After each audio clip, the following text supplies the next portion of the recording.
From MTN News, this is Montana This Morning. Rachel's Challenge deeply connects people with one another because they see this story that they resonate with. Taking on Rachel's Challenge, what a national nonprofit is doing to spread kindness in Billings classrooms. It's not fair that I get to live and the baby boy didn't even get a chance. 150 years in prison, what a man convicted of killing a father and his infant son had to say at his sentencing. To prove that a team from a little gym in Montana can make it was just amazing. And crowned as world champions, how the Billings royalty captured the title and brought it back home to Montana. We've got all those stories and much more coming up in the next half hour. Congratulations to the royalty. Yeah. Of course, our engineer, Matt, his daughter's on that team. So big win for their family. Good morning. Welcome to Montana This Morning on this Wednesday, April 23rd. I'm Augusta McDonnell here with Miller Robson. Hey, good morning, everyone. Welcome to the hump. Yeah, welcome to Wednesday, and spring continues. Yep, absolutely. Pretty spring-like today, maybe a little cooler than average. We may see some breaks for some sunshine, but a lot of cloud cover today. Yesterday, we were a little cooler than average. We thought we may hit the high of 58, which would be seasonal, but just a few degrees below normal. We're going to see that again today. We're behind a cold front, even colder tomorrow, where we may not get out of the 40s for a good portion of the area. Top gust yesterday of 33 miles an hour. Could definitely still see gusts over 20 miles an hour as we go along today. Dry yesterday, but the moisture totals for the month and for the year, we're looking pretty darn good, and we're going to add to those numbers over the next couple of days. Now, we do have a little bit of precipitation this morning, some mountain snow. Even in the lower elevations, we are seeing some snow, or at least a wintry mix. But as we get into this evening, things will fire back up again, and then as we get into the latter part of the weekend, first part of next week, we may see a lot of moisture heading our way. Temperatures this morning ranging anywhere from the 20s, 30s, and even some 40s. Here in Billings right now as we wake up with some cloud cover, a great shot there from the Stockman Bank weather cam. Sitting at 40 at the airport, feels like 33. Winds out the southeast at about 9 miles an hour. Our day ahead, we're just going to see a lot of cloud cover here in the Magic City. We may see a few drops of rain this morning, but trying to get up to about 54 today. May not get out of the 40s tomorrow. We warm up heading to the weekend, and warm enough across the weekend we could see some thunderstorms to go along with that rain. We'll take a look coming up. All right, Miller, thanks for tracking all those details. Yep, storm systems headed our way. We'll have more on that in a few. And for our top stories to get us started, let's head to the courtroom where yesterday, 20-year-old Myron Gozahead was sentenced to 150 years in prison in the double homicide of a Billings man and his young son. Gozahead pleaded guilty to 1 count of deliberate homicide and 1 count of negligent. On Tuesday, he took the stand to apologize before the sentence was handed down. It's not fair that I get to live and the baby boy didn't even get a chance. I hope all of you can find peace, justice, and closure in the sentence given to me today. I'll face my consequences on my judgment day here and with God. Gozahead, along with 2 others, were charged in the drive-by shooting deaths of 31-year-old Kenneth Morrison and his 1-year-old son to take. That crime happened on November 1st of 2023 on the 700 block of North 17th Street. Morrison was found shot to death in his bedroom. Take was found unresponsive in Morrison's arms, with authorities saying he died of compression asphyxia. Surveillance video from the scene captured Gozahead and other suspects pulling up to the house in a pickup, with 2 people exiting and firing shots at the home. 31-year-old Jane Nicole Nose's gun has already been sentenced to 10 years for tampering with evidence, while 19-year-old Godfrey Broken Rope has pled not guilty to 2 counts of deliberate homicide. And another Billings man pleaded not guilty Tuesday to a charge of attempted deliberate homicide for an attack on his wife.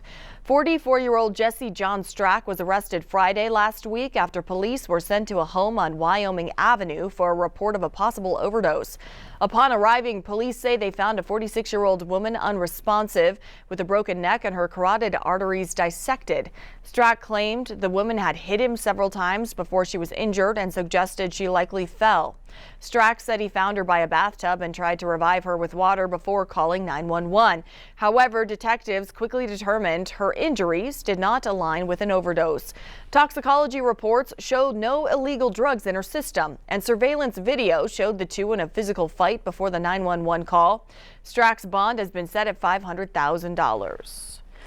And now in education news, we begin with some numbers that might disturb you. Let's take a look. According to the CDC, 1 in 5 high school students seriously considered suicide in 2023. And suicide deaths rose 62% among 10 to 24-year-olds between the years of 2007 and 2021.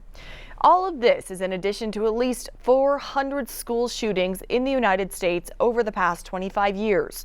And this morning, Hannah Pettiferry introduces us to one program now coming to a school near you, bent on changing these numbers, one act of kindness at a time. She can do it, I can do it. It's been 26 years since Rachel Scott passed away. At just 17 years old, Rachel was the first student gunned down and murdered inside Columbine High School. But even now, decades after her death, Rachel is changing the world. The Scott family wanted to make sure that other families didn't have to go through what they went through, losing their child to school violence. Rachel's family continues to honor their girl through Rachel's Challenge, a nonprofit in her name. The program, now in schools across the country, focuses on eliminating teen violence by creating stronger connections through acts of kindness and compassion. Addressing that violence, addressing the bullying, addressing the things that make kids not feel safe at school, that's really what Rachel's Challenge is about, and it dovetails into better academic performance across a number of metrics. Christy Krings is the CEO of the nonprofit and grew up here in Billings. She's been instrumental in now bringing the program to her hometown, with it set to begin at 6 Billings schools, including Castle Rock Middle School. Was just to be kind, and how something so simple can change so many people's lives. On Monday, the 7th and 8th graders here created different ideas to promote kindness in their school, from doing a chain link to posting compliments on social media. It'll help people feel noticed, like they are noticed. And that, Chrissy says, is what Rachel's Challenge is all about. We just focus on empowering young people to do what any of us can, which is to be kinder, more compassionate, more empathetic, more connected human beings. More connections, hopefully leading to a kinder community and a safer environment. Chrissy claims Rachel's Challenge has already prevented 150 suicides per year and 9 school shootings. It's what kids reach out to us, DM us on social media, send us an email, they'll reach out on our website and let us know that they chose not to take their own lives after being a part of one of our programs. We want a place where our students feel safe and comfortable to learn. We want them to grow into adults who will treat others well and be successful. A program both changing and saving lives, all through connections and acts of kindness. I really like it. I'm glad it's here at Castle Rock. This challenge was designed to improve school culture so students can reach their full potential academically, socially, and emotionally. In Billings, Hannah Pettiferry, MTN News. Hannah, thanks so much. And Rachel's Challenge is being funded here in Billings through a Stop School Violence grant. If you want more information about the program will be presented at 3 community events over the next week. All those middle schools that are hosting are on your screen now. You can also find more information with this story right now on our website, ktvq.com. And this morning, the body of Pope Francis was carried to St. Peter's Basilica to Lion State for public viewing. Tens of thousands of mourners are expected to file through the Vatican between today and Saturday, the date of the pontiff's funeral. Last night, crowds in St. Peter's Square gathered for the Rosary Prayer, led by the 91-year-old cardinal who will also oversee the pontiff's funeral.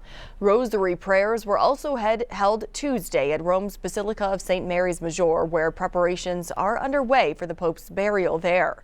The date of the conclave to choose the next pope has not yet been announced, though it's expected to begin sometime in mid-May.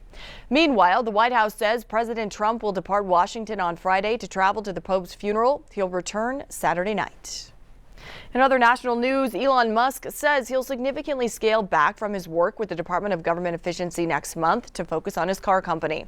The announcement comes after a disappointing earnings report for Tesla. Meanwhile, President Trump is dialing back his rhetoric on Fed Chair Jerome Powell. CBS's Jared Hill has the latest. President Donald Trump projected confidence in his trade talks late Tuesday. Everybody wants to have involvement with the United States. Trade negotiations continue with individual countries, including in India, where Vice President Vance met with the Prime Minister. Global trade has become fundamentally imbalanced. The American taxpayer and the American nation has become the piggy bank for the entire world. This as tariff uncertainty has sent financial markets on a roller coaster. But stock futures jumped Wednesday. Investors reacting as President Trump softened his rhetoric on Fed Chair Jerome Powell. I have no intention of firing him. I would like to see him be a little more active in terms of his idea to lower interest rates. Thursday, the president posted on social media Powell's termination cannot come fast enough after the Fed chair warned the president's tariffs would likely lead to stagflation. A major shakeup is in the works at the president's Department of Government Efficiency.